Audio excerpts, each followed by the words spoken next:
To boot from a USB on a PC. I'll show you all the software and where you can find your ISOs, well, for Linux at least. If you're gonna do this with Windows, you'll get the ISO from after you pay for it. I mean, you can get cracked ISOs, or not really cracked, just like free ISOs. You can get off Softonic or some weird forum that way, but pretty sure that's illegal, and I'm not going to show you how to do that. Anyways, so step one, go to Chrome. You need an actual computer, like, for this.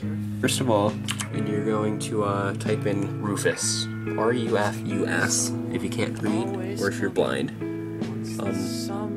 You're going to click the first link, so I'll move my hand. Alright, and there you go. You're taken to a website that looks very sketchy. Now, when I first came here, I thought, wow, this is obviously going to be like some sort of virus, but I can assure you it probably is, but knowing my luck, I probably downloaded a virus. I haven't actually noticed anything, and it's a legit, program. So, yes, that's what you're going to download. It is a USB, well, basically what it does, it just lets you select a file system and a partition scheme in your target, and it will let you, format the drive or create the bootable ISO image onto the USB stick.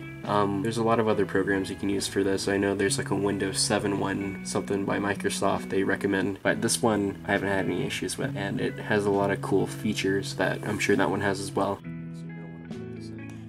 Number B, you're going to, after you download it, you're going to want to find it on your desktop.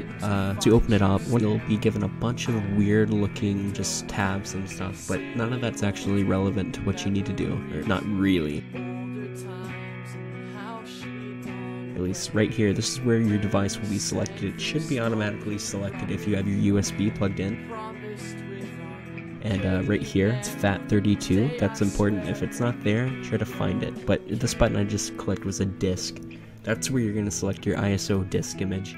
And right there, I have Linux Mint. But you got to make sure your file says ISO. And usually it's going to be a 1.5 gig, 1.5-ish size. So once you do that, you're going to press start. And it takes about, for me it took 5 minutes because my USB drive is pretty slow. Like, it's a slow write speed.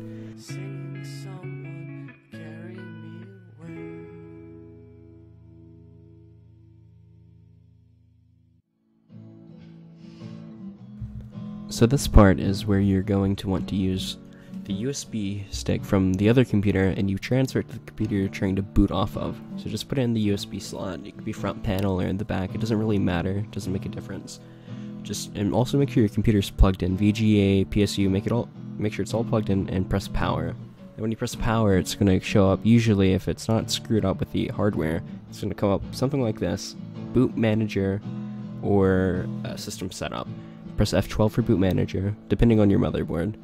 And once you get to your boot manager or boot menu, whichever, use the arrow keys, and arrow key down to the USB HDD. It might be a different name depending on your make of your USB stick. Anyway, so that's how you do that part. Just follow the installation steps.